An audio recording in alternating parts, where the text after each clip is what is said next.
Muy buenos días. Te voy a contar algo. Cuando yo estaba en teología, en la universidad estudiando teología, tenía un profesor, el padre Landgrave, de feliz memoria. Un profesor excelente, un sacerdote increíble, pero su metodología era un poco diferente a lo usual que yo tenía, y más cuando se trataba de fe.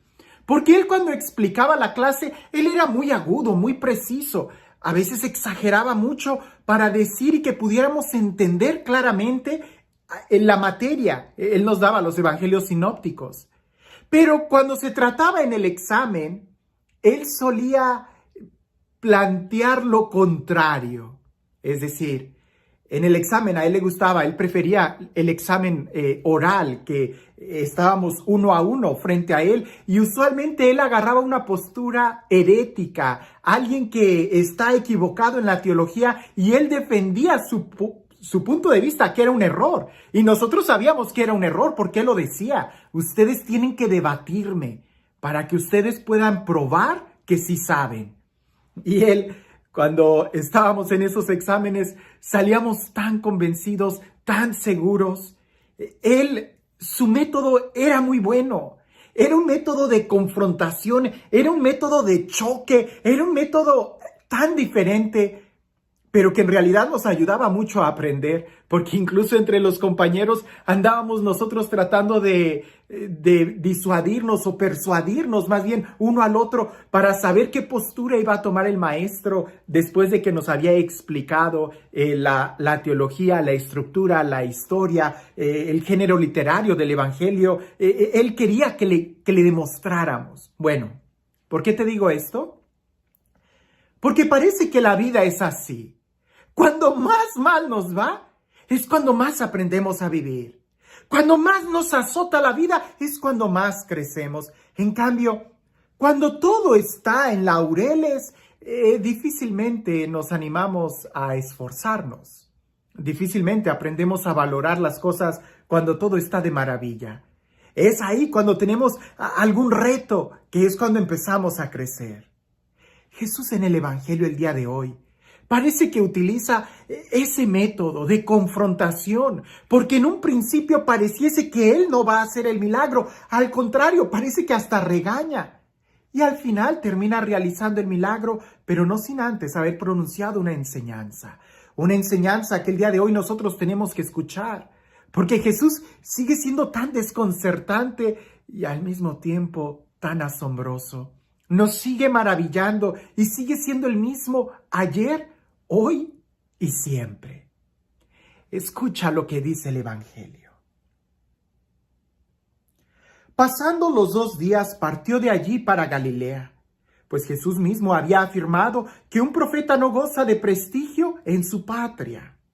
Cuando llegó pues a Galilea, los galileos le hicieron un buen recibimiento porque habían visto todo lo que había hecho en Jerusalén durante la fiesta, pues también ellos habían ido.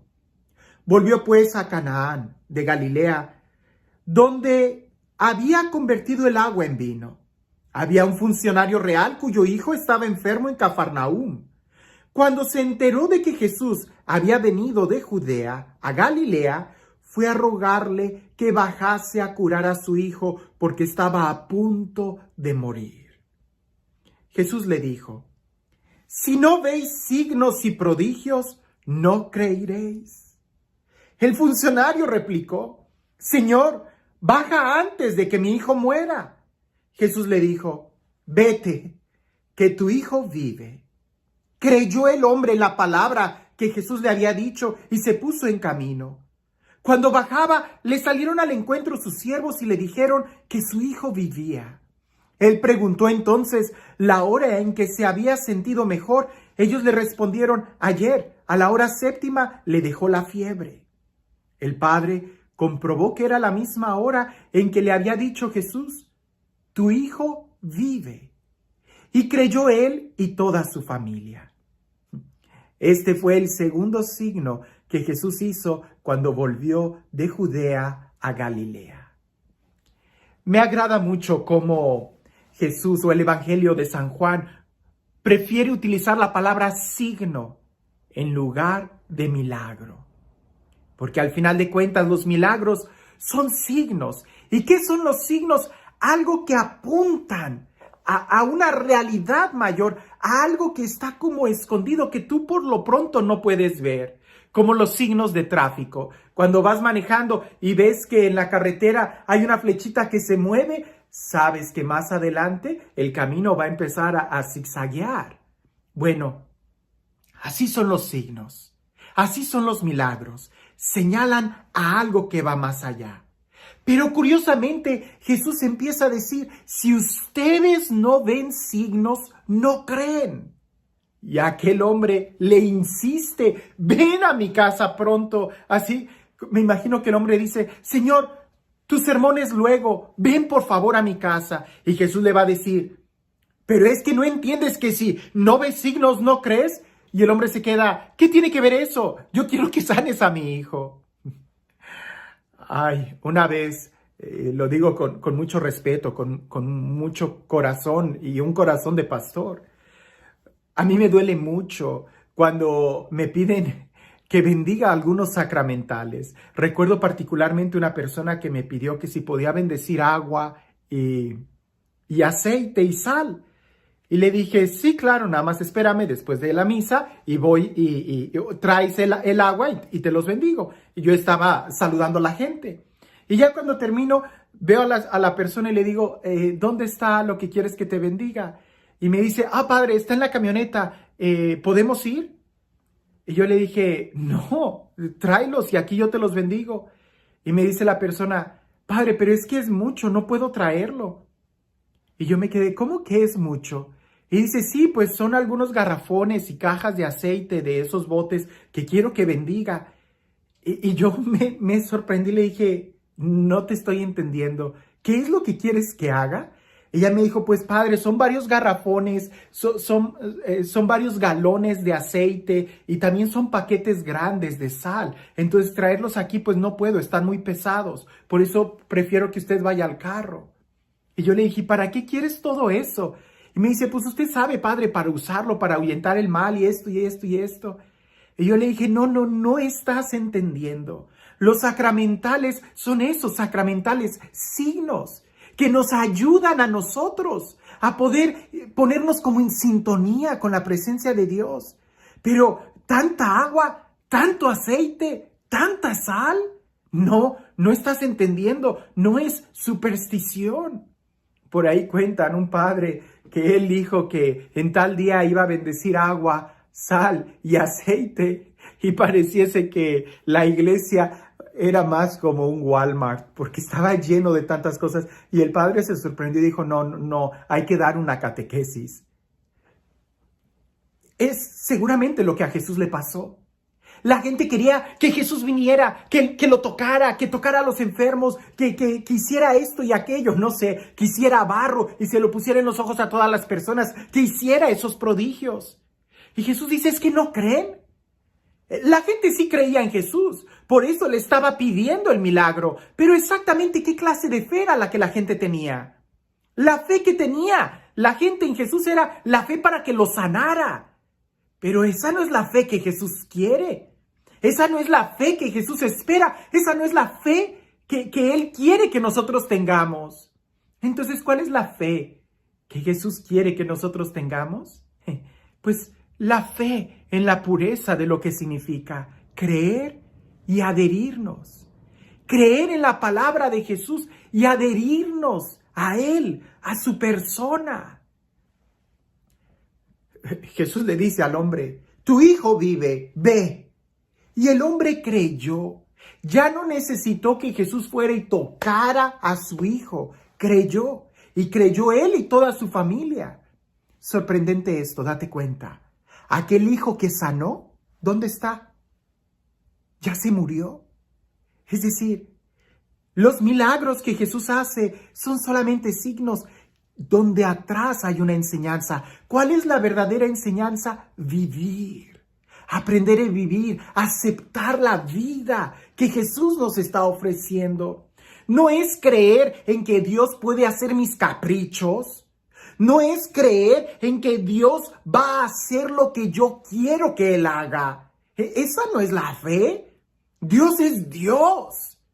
Más bien la fe que Él espera de nosotros es que nosotros nos abandonemos a su voluntad. Aceptemos su voluntad. Cuidado, no es resignación. Es confianza, es esperanza, es amor. ¿De qué te serviría estar en esta tierra muy sanito si no aprendes a vivir? ¿De qué te sirve estar aquí si no aprendes realmente lo que es el vivir? Mira, me dijeron de un pueblo, así te lo digo como un chisme. Me dijeron de un pueblo donde las autoridades, ¿verdad? Suspendieron las clases para que la gente se resguardara de una epidemia. ¿Y sabes qué es lo que hizo la gente? Se fue a la playa. Y el gobierno fue y los tuvo que sacar de las playas. Les dijo, es que no entienden que es un tiempo para que estés a salvo en tu casa. Ellos dijeron, hay vacaciones, vámonos a la playa, vámonos a las fiestas, a los restaurantes, al cine y a todo eso. No, es que no estás entendiendo lo que se te está dando. Parece que Jesús nos diría a nosotros lo mismo con los milagros.